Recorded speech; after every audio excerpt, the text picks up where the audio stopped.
দেখো সব সময় তো সব রকমের ভিডিও দেওয়া হয় না, তাই ভাবলাম আজ একটু অন্য রকমের ভিডিও দিই।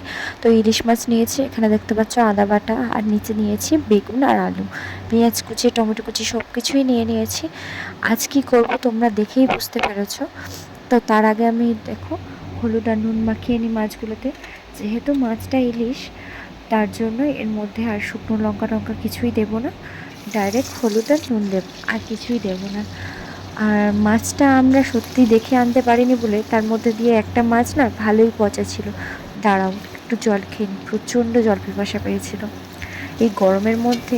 যাই হোক, আমি দিয়ে দিলাম এখানে পেঁয়াজ কুচি, তারপরে দিয়ে দিলাম তোমার টমেটো কুচি, তারপরে দিয়ে দিলাম হলুদ গুঁড়ো। এবারে দেবো যেহেতু আদা বাটা, যাতে না ছিটকায়, যার জন্যই হলুদটা দেওয়া।